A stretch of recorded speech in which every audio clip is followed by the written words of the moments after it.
양자 물리학 이름만 들어도 벌써 머리 아프시죠? 괜찮습니다. 걱정 마세요.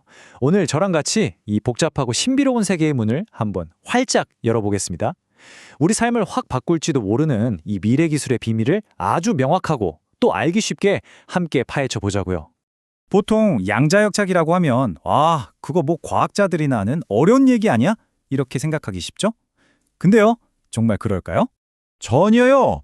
이건 그냥 원자니 뭐니 하는 그런 작은 세계 얘기가 아닙니다. 여러분이 지금 손에 들고 있는 스마트폰, 그리고 앞으로 나올 슈퍼컴퓨터, 또 신약을 개발하는 것까지 이 모든 혁신 기술의 뿌리가 바로 양자 물리학에 있다. 이겁니다. 자, 그럼 본격적으로 한번 들어가 볼까요? 첫 번째, 양자 물리학은 어디에나 있습니다. 도대체 이 눈에 보이지도 않는 세계의 이상한 규칙들이 어떻게 양자 컴퓨터 같은 엄청난 기계들을 움직이는지 한번 살펴보시죠. 이게 진짜 재밌는 부분인데요. 물리학자 브라이언 콕스 같은 분들이 하는 이야기가 뭐냐면 우리가 사는 이 상식적인 세상이랑 저기 원자 속 세상이랑 완전히 다른 법칙이 적용되는 게 아니라는 거예요. 지금 우리가 보고 만지는 이 모든 게 사실은 그 양자 세계의 규칙들이 모여서 만들어진 결과물이라는 거죠. 좀 신기하죠? 두 번째, 동전의 양면. 양자역학의 가장 핵심적인 개념을 설명하기에 이보다 더 좋은 비유가 없는 것 같아요. 아주 간단한 비유로 한번 시작해 볼게요. 자, 보세요. 우리가 아는 보통 동전은 뭐죠? 던지면 앞면 아니면 뒷면 둘 중 하나잖아요. 너무 당연하죠? 근데 양자 세계의 동전은요. 이게 말이 좀 안 되는 것 같지만 앞면이면서 동시에 뒷면일 수가 있어요. 네, 바로 이 기묘한 상태를 중첩이라고 부릅니다. 여기서 진짜 중요한 게 뭐냐면요. 이게 우리가 몰라서 그런 게 아니라는 거예요.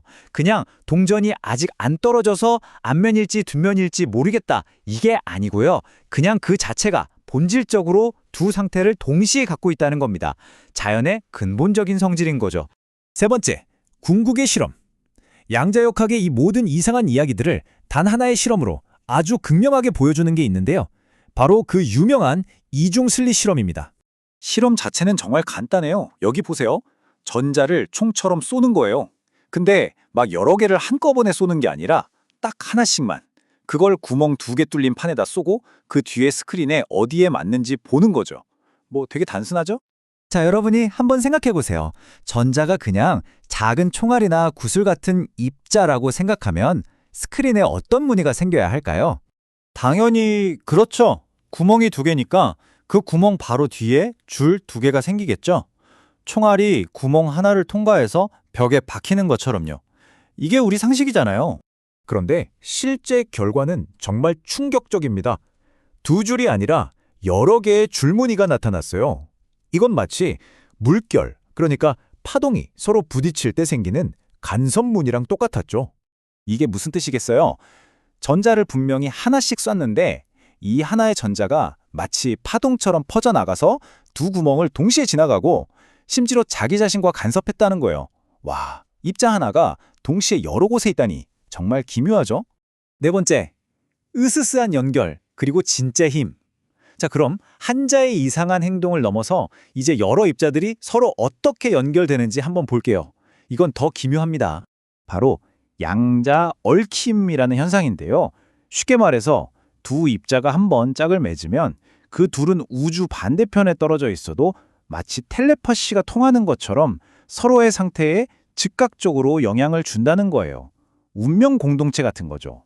자, 상상해 보세요. 얽혀있는 입자 2개가 있어요. 하나는 여기 지구에 두고 다른 하나는 저 멀리 명왕성까지 보냈다고 칩시다. 그런데 제가 지구에 있는 입자의 상태를 딱 하고 측정하는 순간 명왕성에 있는 다른 입자의 상태도 그 즉시 결정된다는 겁니다. 빛보다 빠른 정보 전달처럼 보이죠. 그래서 아인슈타인도 이걸 유령 같다고 했지만 이건 이제 수많은 실험으로 증명된 사실입니다. 자, 바로 이 중첩과 얽힘이라는 2가지 기묘한 원리를 이용한 게 바로 양자 컴퓨터의 심장, 큐비트입니다. 우리가 쓰는 컴퓨터의 비트는 0 아니면 1, 딱 하나만 기억하죠? 근데 큐비트는 중첩 덕분에 0이면서 동시에 1일 수 있어요. 아까 그 동전처럼요. 게다가 얽힘을 통해 서로 연결될 수도 있고요. 이게 왜 대단하냐면요. 보세요.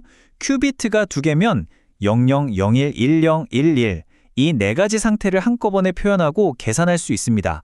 보통 컴퓨터는 한 번에 하나씩만 처리하는데 말이죠. 큐비트가 4개가 되면요. 16가지 조합을 동시에 다룰 수 있게 됩니다.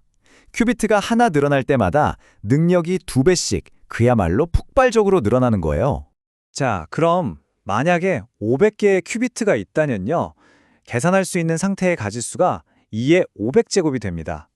이게 얼마나 큰 숫자냐면요.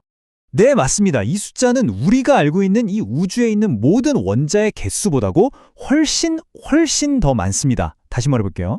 500개의 큐비트만 있으면 우주 전체보다 더 많은 정보를 한꺼번에 처리할 수 있다는 뜻입니다. 바로 이게 양자 컴퓨터가 세상을 바꿀 거라고 말하는 이유죠. 자, 마지막입니다. 그렇다면 현실이란 대체 무엇일까? 지금까지 이야기한 것들을 생각해보면 이런 근본적인 질문에 도달하게 됩니다. 우리가 발딛고 서 있는 이 현실이라는 건 대체 뭘까요? 물리학의 거장 리처드 파인만이 이런 계산법을 만들었는데요. 정말 이상하게 들리실 거예요. 전자가 A에서 B로 갈 확률을 계산하려면요. 그냥 직선으로 가는 경로만 생각하는 게 아니라 얘가 갈 수 있는 모든 가능한 경로를 다 더해야 정확한 값이 나온다는 겁니다. 심지어 저 멀리 안드로메다 은하에 갔다가 돌아오는 경로까지도요. 이게 그냥 계산을 편하게 하려는 수학적인 도구일까요? 아니면 전자가 정말로 이 모든 경로를 다 경험하고 있다는 뜻일까요? 만약에 이 세상이 현실이라는 게 이 모든 가능성들을 그냥 계산한 결과물에 불과하다면 그건 대체 무슨 의미일까요? 전자가 정말 그 모든 길을 다녀왔다면 우리의 현실이라는 건 도대체 뭘까요? 양자물리학은 이렇게 우리에게 명확한 답을 주기보다는 더 크고 깊은 질문을 던져주는 것 같습니다. 여러분은 어떻게 생각하시나요?